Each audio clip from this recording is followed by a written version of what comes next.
MDCAT में most of the students logical reasoning के सवाल इसलिए अटेम्प्ट नहीं कर पाते क्योंकि वो सवाल देख के पैनिक कर जाते हैं, जबकि उन सवालों में उनको पैटर्न ढूंढना चाहिए।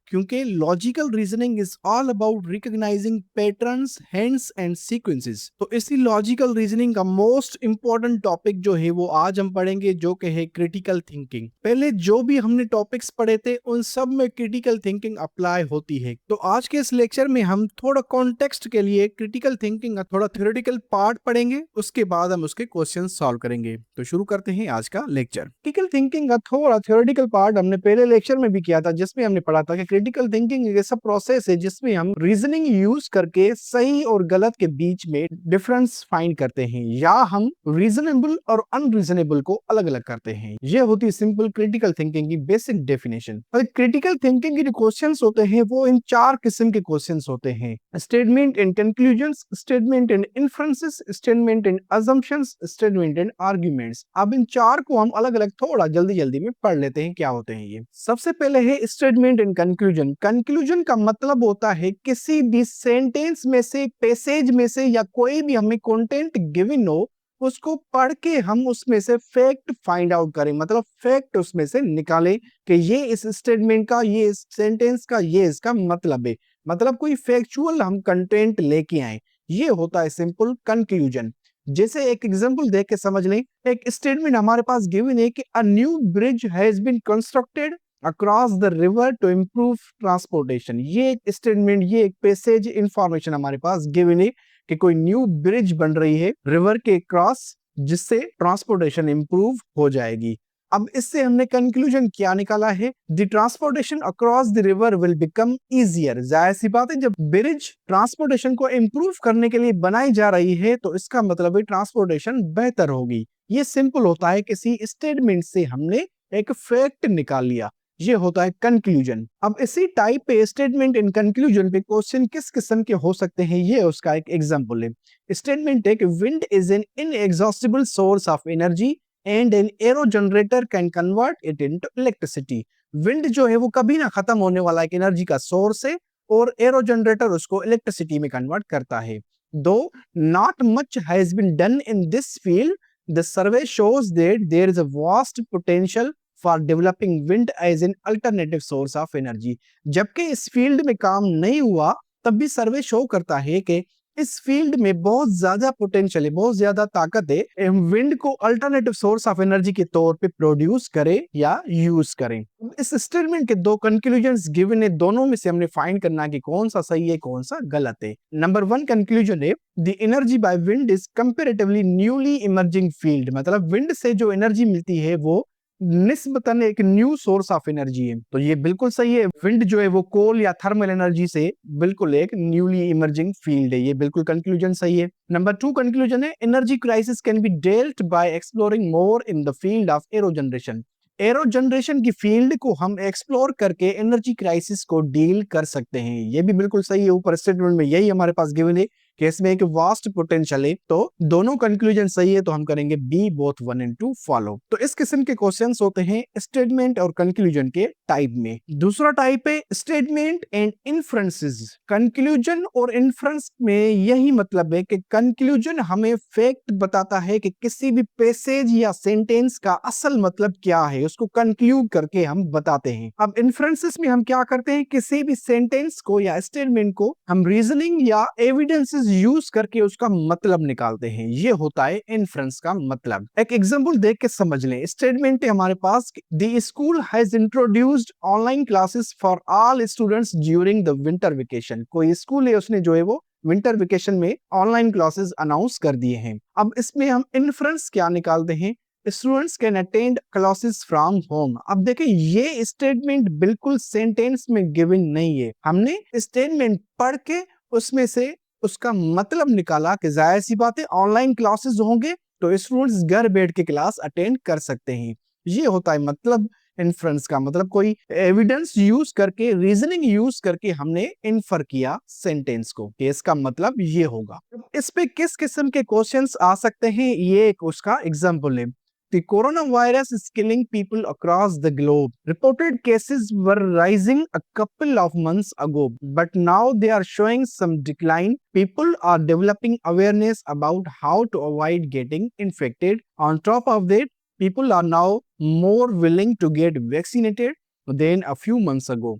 The results are somehow heartwarming. Statement का मतलब है कोरोना वायरस लोगों की जान ले रहा है और जो केसेस हैं कुछ महीने पहले बढ़ रहे थे, अभी उनमें डिक्लाइन आया है, कमी आई है। लोगों को अवेयरनेस भी दी जा रही है कि कोई वायरस से कैसे बचा जाए, और सबसे ऊपर ये बात है कि लोग अब वैक्सीनेशन के लिए भी तैयार हैं और रिजल्ट्स जो है वो बिल्कुल हार्ट वार्मिंग है। अब देखिए क्वेश्चन हमारे पास ये है, corona virus is a deadly disease. अब ये स्टेटमेंट पढ़ के हमने ये इन्फर किया है कि या क्या ये स्टेटमेंट सही है क्या या गलत है। अब जाहिर सी बात है, एक सिंपल क्वेश्चन गिवन है, corona virus is deadly disease, तो स्टेटमेंट में यही गिवन था कि corona virus is killing people across the globe. इसका मतलब है कोरोना वायरस एक जाहिर सी बात है डेडली डिजीज था, तो ये बिल्कुल जो है वो क्वेश्चन सही है, डेफिनेटली ट्रू करेंगे हम। तीसरा टाइप है स्टेटमेंट एंड अजम्पशन। अजम्पशन का मतलब होता है कोई भी चीज का हम मतलब निकालें विदाउट एनी प्रूफ, किसी चीज को अज्यूम करें, जस्ट हम अपने हिसाब से उसको समझ लें कि ये हो सकता है, ये होता है अजम्पशन। अजम्पशन वाले स्टेटमेंट्स में या सवालों में ये दो टर्म्स यूज होते हैं, इम्प्लिसिट एंड एक्सप्लिसिट। अब जब भी किसी स्टेटमेंट को हम सही मान लेंगे, किसी कंक्लूजन या अजम्पशन को सही मानेंगे, तो उसको करेंगे हम इम्प्लिसिट, और जब वो गलत होगा, कोई अजम्पशन गलत होगा, कोई कंक्लूजन गलत होगा, तो हम उसको कहेंगे एक्सप्लिसिट। सिंपल ये डिफरेंस है इन दोनों में। एक एग्जांपल देख के समझ लें, please switch off your mobile phone before entering examination hall. किसी भी एग्जामिनेशन हॉल में एंटर होने से पहले आप अपने मोबाइल फोन स्विच ऑफ कर लें। अब दो एजम्पशंस हमारे पास गिवन है। नंबर 1 है कैंडिडेट्स में कैरी मोबाइल फोन्स, कैंडिडेट्स अपना मोबाइल फोन ले जा सकते हैं। दूसरा है mobile phones can disturb the examination process. अब दोनों अजम्पशन में से कौन सा सही है, कौन सा गलत है? नंबर 1 अजम्पशन बिल्कुल गलत है कि लोग मोबाइल फोन्स कैरी कर सकते हैं, तो हम कहेंगे ये एक एक्सप्लिसिट अजम्पशन है। नंबर 2 स्टेटमेंट बिल्कुल सही है कि एग्जामिनेशन प्रोसेस को मोबाइल फोन्स डिस्टर्ब कर सकते हैं, तो हम कहेंगे ये बिल्कुल एक इम्प्लिसिट अजम्पशन है, ये सही अजम्पशन है। अब अजम्पशन से रिलेवेंट क्वेश्चन किस किस्म के आ सकते हैं, उसका ये एक एग्जांपल है। Please note that company will provide accommodation to only outside candidates if selected. Condition is an advertisement. अब कंपनी कोई एडवर्टाइजमेंट के लिए कंडीशन दे रही है कि अकोमोडेशन सिर्फ उनको दी जाएगी जो आउटसाइड कैंडिडेट्स होंगे, अगर उनको सिलेक्ट किया जाए तो। अब दो अजम्पशंस हमारे पास गिवन है, दोनों में से हमने फाइंड करना है कि कौन सा इम्प्लिसिट है और कौन सा एक्सप्लिसिट है। नंबर 1 अजम्पशन है the local candidates would be having some other arrangements for their stay. अब लोकल कैंडिडेट्स मतलब जो वहां के लोग होंगे, खुद मकामी लोग होंगे, उनको अपनी अरेंजमेंट खुद करनी होगी। जब कंपनी आउटसाइड कैंडिडेट्स को सिर्फ अकोमोडेशन देगी, तो लोकल कैंडिडेट्स को खुद अपनी अरेंजमेंट करनी होगी। तो नंबर 1 स्टेटमेंट बिल्कुल सही है, तो हम इसको बोलेंगे ये एक इम्प्लिसिट अजम्पशन है। नंबर 2 अजम्पशन है the company plans to select only local candidates. अब ये कहीं पे भी बयान नहीं किया गया स्टेटमेंट में कि कंपनी का ये प्लान है कि सिर्फ लोकल कैंडिडेट्स को सिलेक्ट किया जाए, तो ये बिल्कुल एक गलत अजम्पशन है, तो हम इसको बोलेंगे ये एक्सप्लिसिट अजम्पशन है। तो सिर्फ 1 सही है, 1 इम्प्लिसिट है, तो हम करेंगे ए, ओनली 1 इज इम्प्लिसिट। उसके बाद क्रिटिकल थिंकिंग का टाइप है स्टेटमेंट एंड आर्ग्यूमेंट। आर्ग्यूमेंट का क्या मतलब होता है, किसी भी टॉपिक पे, किसी भी पॉइंट पे हम अपनी राय देते हैं, हम अपना कोई ओपिनियन पेश करते हैं। वो टॉपिक जो है वो पॉलिटिकल भी हो सकती है, वो सोशल भी हो सकती है, इकोनॉमिक इश्यूज भी हो सकते हैं। अब कोई भी आर्ग्यूमेंट किसी स्टेटमेंट को फेवर भी कर सकता है और स्टेटमेंट के अगेंस्ट में भी हो सकता है। ये सिंपल होता है स्टेटमेंट एंड आर्ग्यूमेंट। अब स्टेटमेंट और आर्ग्यूमेंट पे एक एग्जांपल आप देख लें। Should smoking be banned in public places? क्या स्मोकिंग को पब्लिक प्लेसेस में बैन करना चाहिए? अब इस पे दो आर्ग्यूमेंट है, एक फेवर में है, एक अगेंस्ट में है। नंबर 1 है yes smoking in public can harm non smokers through passive smoking, के वाकई स्मोकिंग को बैन करना चाहिए क्योंकि स्मोकिंग पब्लिक प्लेसेस में करना नॉन स्मोकर्स को अफेक्ट कर सकता है, जिससे हम पैसिव स्मोकिंग कहते हैं। अब दूसरा जो है वो इस स्टेटमेंट के अगेंस्ट में है कि no some people enjoy smoking, कुछ लोगों को स्मोकिंग करने में मजा आता है। अब देखिए यहाँ पे एक चीज आप नोट कर लें, जो किसी स्टेटमेंट को सपोर्ट में होगा, उसके फेवर में होगा, हम उसको कहेंगे स्ट्रॉन्ग आर्ग्यूमेंट, और जो किसी स्टेटमेंट के अगेंस्ट में होगा उसको हम कहेंगे वीक आर्ग्यूमेंट। अब स्ट्रॉन्ग आर्ग्यूमेंट्स कौन से होते हैं और वीक आर्ग्यूमेंट्स कौन से होते हैं वो हम अगली स्लाइड पे पढ़ेंगे। उससे पहले हम इससे रिलेवेंट एक क्वेश्चन देख के कर लेते हैं। एक स्टेटमेंट है, should military training be made compulsory in our country, क्या मिलिट्री ट्रेनिंग को हमारे मुल्क में कंपलसरी किया जाए। अब इस पे दो आर्ग्यूमेंट्स है, एक सपोर्ट में एक अगेंस्ट में। Yes, every child should go through this training, हर बच्चे को ये ट्रेनिंग करनी चाहिए। अब दूसरा आर्ग्यूमेंट उसके अगेंस्ट में है, no it is not compulsory in USA, वो यूएसए में कंपलसरी नहीं है। अब देखिए तो आप सोचें कि नंबर 1 आर्ग्यूमेंट जो है वो इस स्टेटमेंट को सपोर्ट करता है, वाकई ट्रेनिंग को कंपलसरी किया जाए, तो हम कहेंगे नंबर 1 स्टेटमेंट जो है वो स्ट्रॉन्ग आर्ग्यूमेंट है, और नंबर 2 स्टेटमेंट जो है वो वीक आर्ग्यूमेंट है, वो इस स्टेटमेंट के अगेंस्ट में है। तो हम करेंगे यहाँ पे ओनली आर्ग्यूमेंट 1 इज स्ट्रॉन्ग। अब स्ट्रॉन्ग और वीक आर्ग्यूमेंट को जज कैसे करना है, उसके लिए आप थोड़ा ये स्ट्रॉन्ग और वीक आर्ग्यूमेंट के टाइप्स समझ लें कि स्ट्रॉन्ग आर्ग्यूमेंट्स कौन से होते हैं, वीक आर्ग्यूमेंट्स कौन से होते हैं। सबसे पहला टाइप है स्ट्रॉन्ग आर्ग्यूमेंट का, सिक्योरिटी ऑफ नेशन। अब जैसे एग्जांपल दे के समझ लेते हैं, should Pakistan increase spending on border security, क्या पाकिस्तान को बॉर्डर सिक्योरिटी पे ज्यादा खर्च करना चाहिए। उसके लिए एक आर्ग्यूमेंट गिवन है, yes strong border security is essential to protect the country's sovereignty and citizens, मतलब है इसके हाँ बॉर्डर सिक्योरिटी किसी भी कंट्री की सोवरेनिटी और उसके शहरियों को प्रोटेक्ट करने के लिए जरूरी होता है। ये जो स्टेटमेंट है उसके फेवर में ही आर्ग्यूमेंट दिया गया है, और ये आर्ग्यूमेंट डिपेंड करता है सिक्योरिटी ऑफ नेशन पे।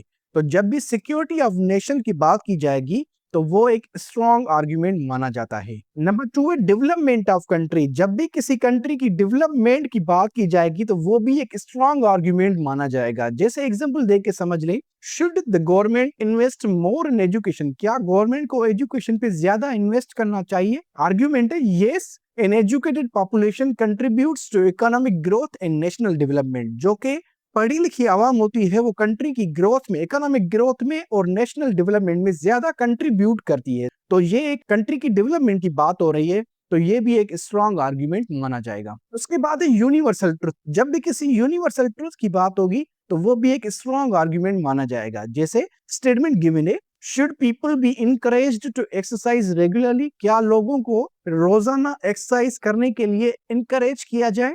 उसके फेवर में आर्ग्यूमेंट दिया गया है, yes regular exercise generally helps maintain good health. अब एक्सरसाइज रेगुलरली करना ये एक यूनिवर्सल ट्रुथ है, जनरल ट्रुथ है। मेडिकल पॉइंट ऑफ व्यू से देखा जाए तो वो भी एक यूनिवर्सल ट्रुथ है कि जो भी एक्सरसाइज करेगा वो उसकी हेल्थ मेंटेन रहेगी। तो यूनिवर्सल ट्रुथ भी एक स्ट्रॉन्ग आर्ग्यूमेंट माना जाएगा। उसके बाद है इंस्ट्रक्शन फ्रॉम सुप्रीम अथॉरिटी, किसी भी बाला ऑफिसर हायर अथॉरिटी से, किसी मुल्क की गवर्नमेंट से या किसी ऑफिस में कंपनी में आप काम कर रहे हैं तो वहां की हायर मैनेजमेंट से कोई बात अगर आ जाए तो वो भी एक स्ट्रॉन्ग आर्ग्यूमेंट माना जाएगा। एग्जांपल देके समझ लें, शुड सिटीजन्स ओबे ट्रैफिक सिग्नल्स, अब ट्रैफिक सिग्नल्स को ओबे करना गवर्नमेंट की तरफ से एक रूल होता है, लॉ होता है, तो वो सिटीजन्स को फॉलो करने ही होते हैं। उसके फेवर में आर्ग्यूमेंट है, yes traffic laws are established by the government and must be followed for public safety. Traffic laws जो होते हैं वो गवर्नमेंट की तरफ से सेट किए गए होते हैं और गवर्नमेंट को पब्लिक सेफ्टी के लिए वो फॉलो करने होते हैं।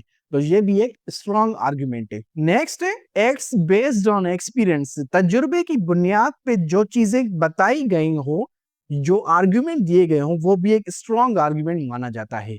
जैसे यहाँ पे एक स्टेटमेंट है, should seat belt be compulsory in cars. अब देखिए कार्स में सीट बेल्ट पहनना कोई मोरल ओब्लिगेशन नहीं होती किसी पे भी। ईयर्स ऑफ स्टडीज एंड सर्वे से हमें पता चला और रोड एक्सीडेंट्स की डेटा से पता चला कि सीट बेल्ट पहनने से रोड एक्सीडेंट्स में जान का नुकसान कम हो जाता है। तो ये सीट बेल्ट पहनना ये है एक्ट्स बेस्ड ऑन एक्सपीरियंस, तो ये भी एक स्ट्रॉन्ग आर्ग्यूमेंट माना जाएगा। अब ये थे 4-5 स्ट्रॉन्ग आर्ग्यूमेंट्स। तो इस किस्म के आर्ग्यूमेंट्स अगर दिए गए हो तो वो हमेशा स्ट्रॉन्ग आर्ग्यूमेंट माने जाएंगे। अब हम बात करते हैं वीक आर्ग्यूमेंट्स की कि वीक आर्ग्यूमेंट्स किस किस्म के होते हैं। सबसे पहले वीक आर्ग्यूमेंट में आता है ओवर एग्जाजरेशन। ओवर एग्जाजरेशन का मतलब होता है किसी बात को, किसी चीज को हम बड़ा चढ़ा के बताएं, मतलब उसकी रियल वैल्यू कम हो, रियल में उसकी हैसियत कम हो, हम उसको ज्यादा करके बताएं, उसको बोलते हैं हम एग्जाजरेशन। तो जब भी किसी आर्ग्यूमेंट में एग्जाजरेशन हो तो वो वीक आर्ग्यूमेंट माना जाएगा। जैसे यहाँ पे एक एग्जांपल है, should students use computers in education. अब एजुकेशन में, तालीम में कंप्यूटर्स को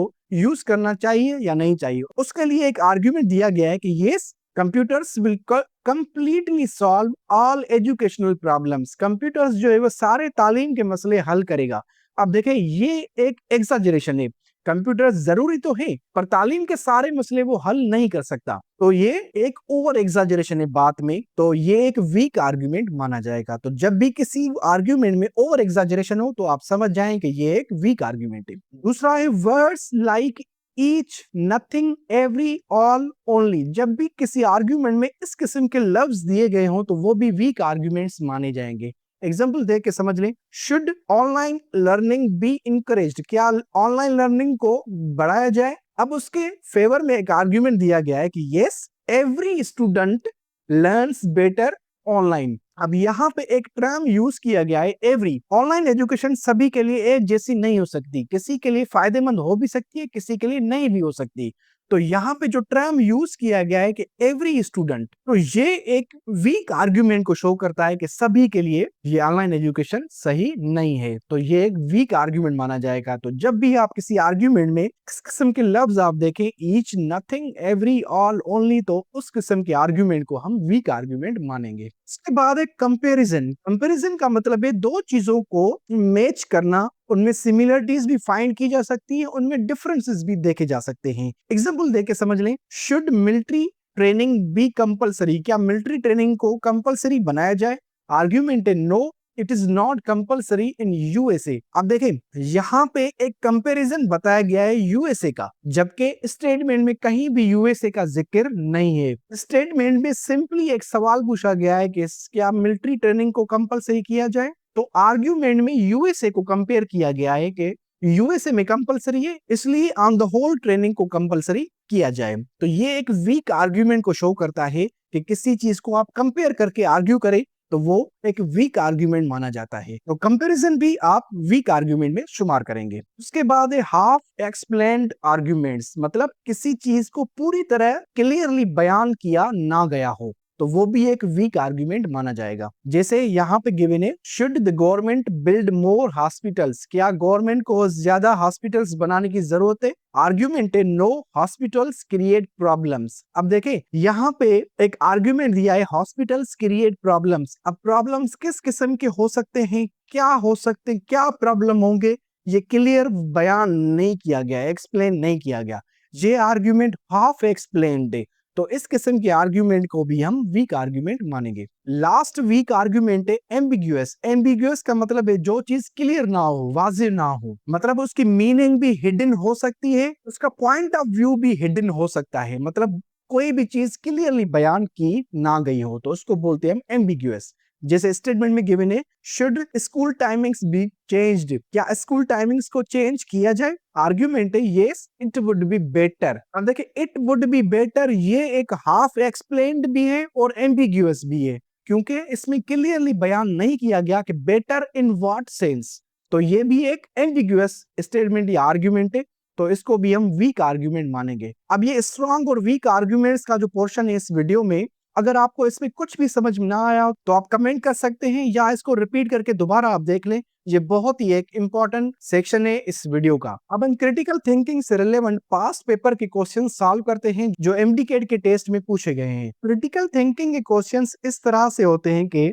स्टेटमेंट गिवन होता है, उस स्टेटमेंट की बेसिस पे कंक्लूजन गिवन होते हैं, उन कंक्लूजन्स में हमें फाइंड करना होता है कि कौन सा कंक्लूजन सही है, कौन सा गलत है। तो सबसे पहले हम स्टेटमेंट पढ़ लेते हैं। Pakistan is rich in wild life and culture, it is home to many sorts of wild life from ibex to Indus river dolphin and people from most countries in the world have made their home here. अब statement का मतलब है Pakistan wild life और culture के हिसाब से rich country है और बहुत सारी वाइल्ड लाइफ यहाँ पे रहती है। आइबेक्स जो कि एक माउंटेन गोट है, वो इंडस रिवर डॉल्फिन और दुनिया के कई मुल्कों से लोग आके पाकिस्तान में यहाँ रहते हैं। ये स्टेटमेंट का मतलब है। कंक्लूजन्स गिवन है Pakistan is a rich country. अब इस कंक्लूजन को जज करें। यहाँ पे स्टेटमेंट पे गिवन है Pakistan is rich in wild life and culture, और ये जो कंक्लूजन गिवन है इसका मतलब है पाकिस्तान इकोनॉमिकली रिच है। तो ये rich in wild life and culture और इकोनॉमिकली रिच होना टोटली डिफरेंट चीजें हैं। तो ये पहला कंक्लूजन बिल्कुल गलत है। नंबर 2 कंक्लूजन है people from all nationalities of the world live in Pakistan. अब यहाँ पे स्टेटमेंट में गिवन है पीपल फ्रॉम मोस्ट कंट्रीज, यहाँ पे ऑल कंट्रीज का जिक्र नहीं है, पर कंक्लूजन में ऑल नेशनलिटीज का जिक्र है। ये कंक्लूजन भी बिल्कुल गलत है। नंबर 3 है Pakistan is home to at least one dolphin species. अब पाकिस्तान में कम से कम एक डॉल्फिन स्पीशीज रहती है। अब यहाँ पे स्टेटमेंट में गिवन है कि इंडस रिवर डॉल्फिन यहाँ पे रहती है, तो ये स्टेटमेंट बिल्कुल सही है। तो सिर्फ 3 स्टेटमेंट सही है, तो हम सी ऑप्शन करेंगे, ओनली 3 इज करेक्ट। ये क्वेश्चन देखें, ये KMU MD CAT के 2025 टेस्ट में आ चुका है। A mobile company is deciding whether to collect personal user data for improving advertisement. Which of the following is a moral argument against collecting the data? अब एक company है जो कि लोगों की पर्सनल यूजर डेटा कलेक्ट कर रही है एडवर्टाइजमेंट के पर्पस के लिए। अब हमें कोई मोरल आर्ग्यूमेंट देना है जो कि इस एक्शन के अगेंस्ट में हो। तो ए ऑप्शन है users may lose trust in the company which could hurt profits। अब ये लॉजिकली तो सही लग रहा है, पर ये मोरल आर्ग्यूमेंट नहीं है। हमसे पूछा गया है मोरल आर्ग्यूमेंट कौन सा है। बी ऑप्शन है it is wrong to collect data without users clear and informed consent. लोगों की मर्जी के बगैर आप उनकी डेटा को कलेक्ट नहीं कर सकते। अब ये एक मोरल आर्ग्यूमेंट है, यहाँ पे एक एथिक्स की बात हो रही है, कंसेंट की बात हो रही है। तो ये बिल्कुल बी ऑप्शन सही होगा कि कंसेंट के बगैर लोगों की डेटा कलेक्ट करना एक अनएथिकल चीज है। तो बी ऑप्शन हमारा सही है। भले आप सी और डी ऑप्शन को भी देखें तो लॉजिकली वो भी कलेक्शन ऑफ डेटा के हिसाब से सही होंगे आर्गुमेंट, पर वो मोरल आर्गुमेंट नहीं है। मोरल आर्गुमेंट हमारे पास बी है। अब ये थे क्रिटिकल थिंकिंग के कुछ टाइप्स और पास्ट पेपर के क्वेश्चंस। अगले लेक्चर में हम क्रिटिकल थिंकिंग से रिलेवेंट 10 और क्वेश्चंस करेंगे, जिससे हमारा कॉन्सेप्ट और क्लियर हो जाएगा, सवाल करने का तरीका और हमारा क्लियर हो जाएगा। तो मिलते हैं अगले लेक्चर में।